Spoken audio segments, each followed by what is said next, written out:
Okay.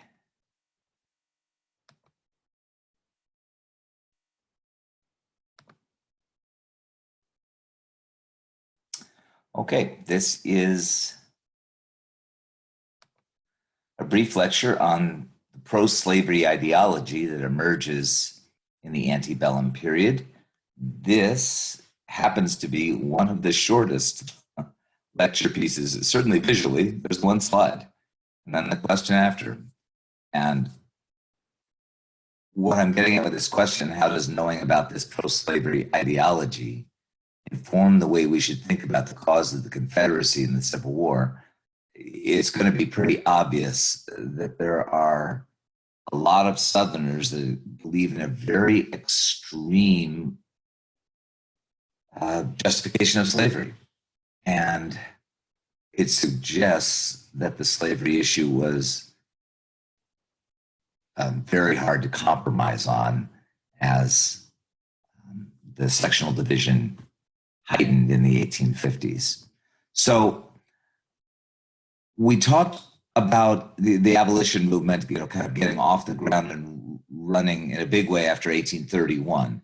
And that's not the year when pro-slavery ideology begins to emerge, but it's around about then when it begins to take hold and get articulated.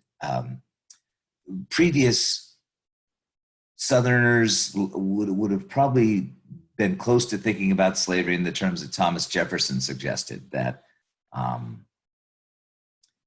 slavery is like holding a wolf by the ears. You don't like it, but you don't dare let it go. And the "you don't like it" piece kind of implies that slavery is a necessary evil in the eyes of Southern slaveholders. What will happen in the 1830s is that slavery will be asserted to be a positive good, a better way of organizing society than the free labor system that was taking root in the North. And that is, best articulated by John C. Calhoun and other Southern political leaders, and that will become kind of mainstream Southern thinking over the next 30 years. The four types of arguments that I want to quickly just run through and identify are racial, social, practical, and religious. We certainly talked early in the semester about racism and the emergence of racism. And for me, what an important part of American racism as we inherited it and developed it in the 20th century into the 21st is this notion of a scientific basis for it, that there are experiments and studies that we can use to rank the races, to put them in some sort of hierarchy. It's related to the popularity of a pseudoscience like phrenology, where people in the 1830s, 40s, and for a long time believed that you could kind of tell someone's mental framework by the bumps on their heads. That's phrenology. And, a bump there, you must be intuitive. A bump there, that you must be a reader, kind of thing. And this sort of fake science is built into things like the famous BB experiment of the 1840s at the University of Pennsylvania, where various cadavers of various races were obtained by a scientist. And in order to measure cranial capacity, basically size of brain,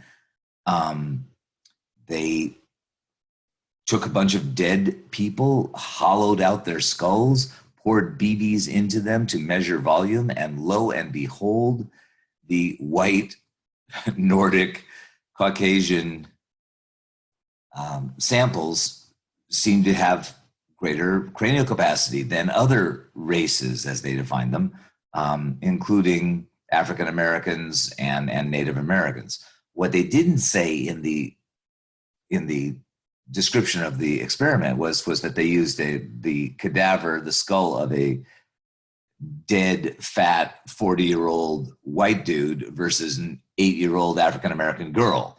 And this is like, a transparently pseudoscience, fake science, And yet this kind of experiment was cited in the literature well into the 1940s as kind of transparent proof that we can prove racial hierarchy by using science. And I think science, once you get that veneer of credibility behind it, it has a lot of force over the next 80, 100 years, kind of peaking with, American racial attitudes, behaviors in the 20th century around things like lynchings, which are in the communities where they occurred, white people, absolutely feeling like this was something necessary to be done to preserve the purity of the white race on some sort of scientific basis.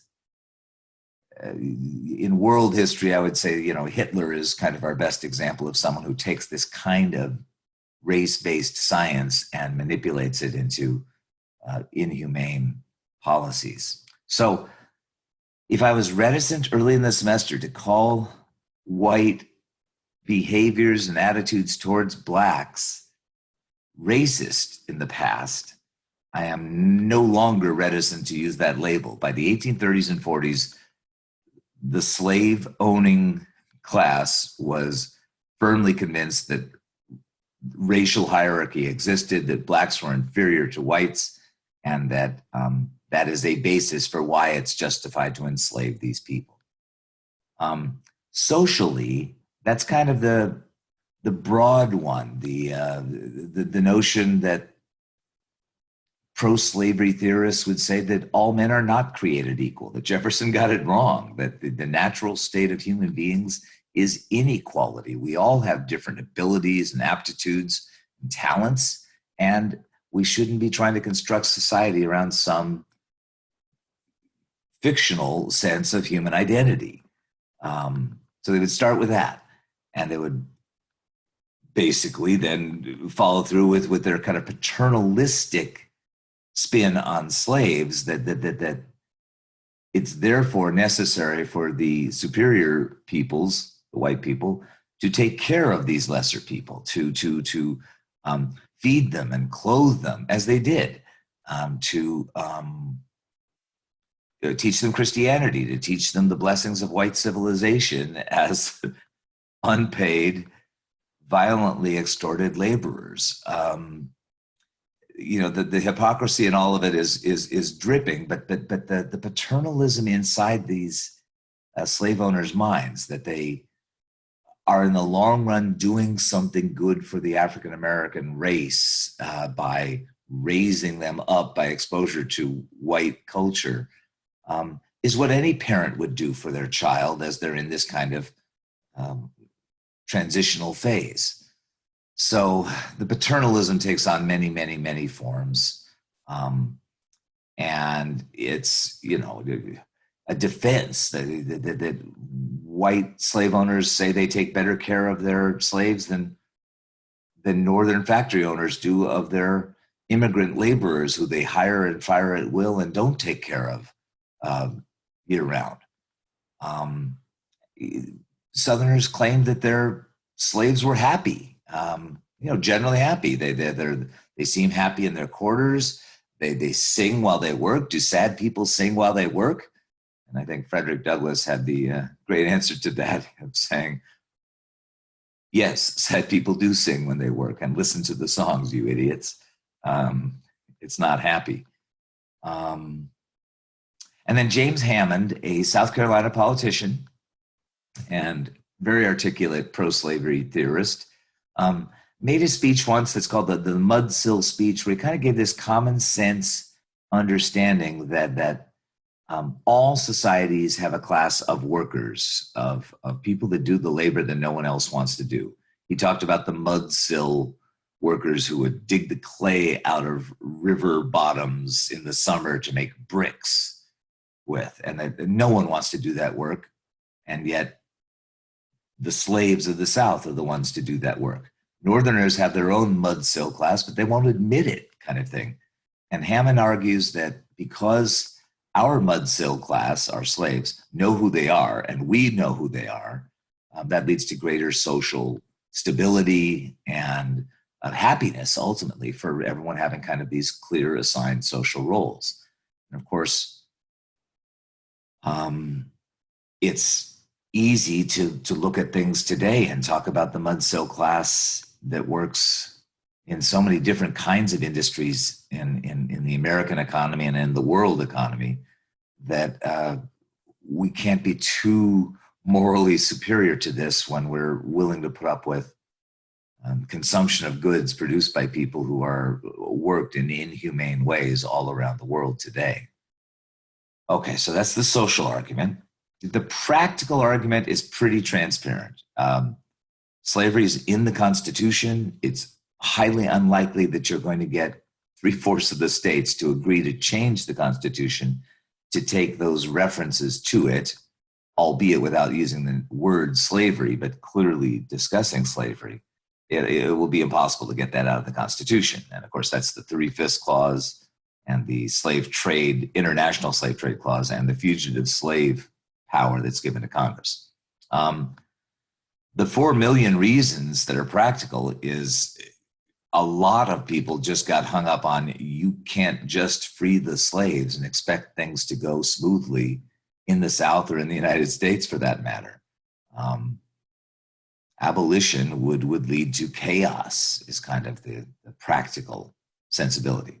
And then there's this idea of Herrenvolk democracy, which is a term coined to describe Nazi Germany in the 1930s and used to describe the South in the antebellum period, to talk about how it's a common people's democracy, common Herrenvolk, common people's democracy.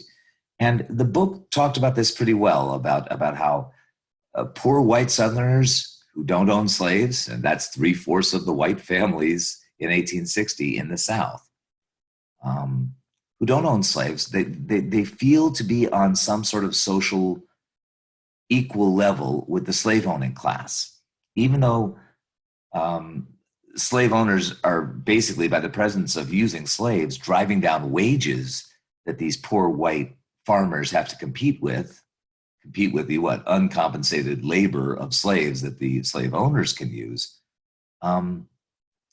Non-slaveholders participated in the white man's republic in the South. They could drink a mint julep on the porch of the great landed slave owner in their neighborhood and feel somewhat socially equal to them. All white men had the value attached to them of not being black. And that gave slavery a huge popularity among the non-slaveholding class of whites in the South. There's all that, plus the kind of expectation and hope among most of these non-slaveholding whites that they might be able to eventually own their own slaves and become upwardly mobile because of that. So it's an aspirational status as well.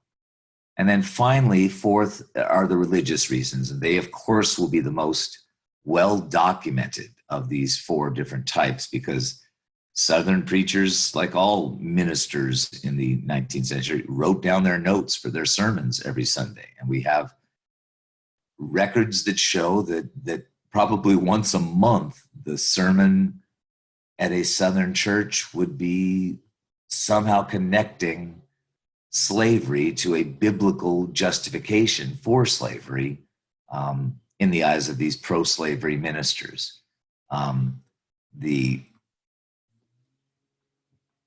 Someone's working on their yard nearby, and hope that doesn't get too loud.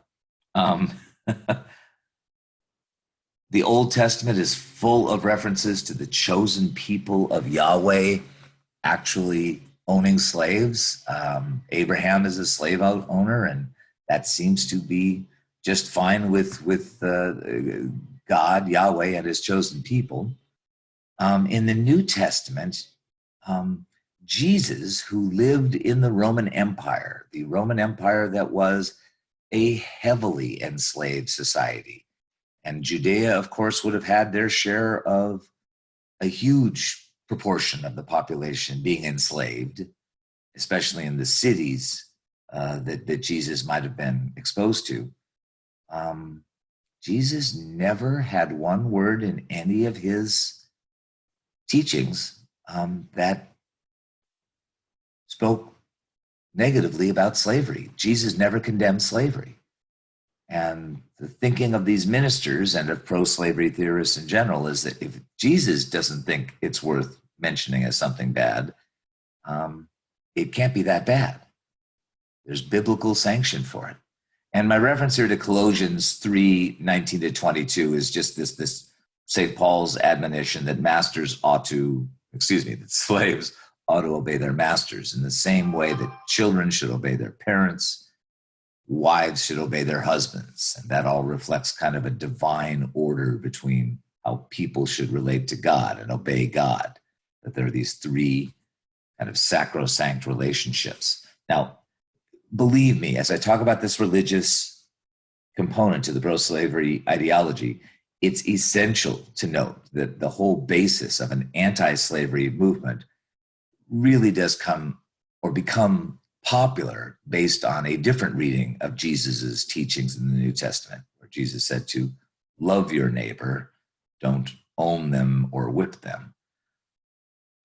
So both the pro and anti-slavery factions look to the Bible for justification, and that's something we might expect.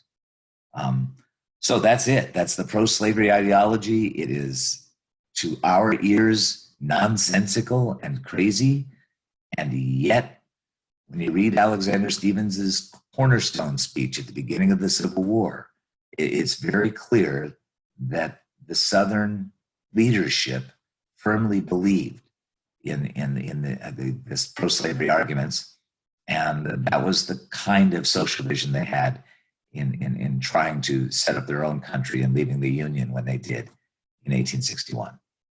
Thanks very much. See you next time.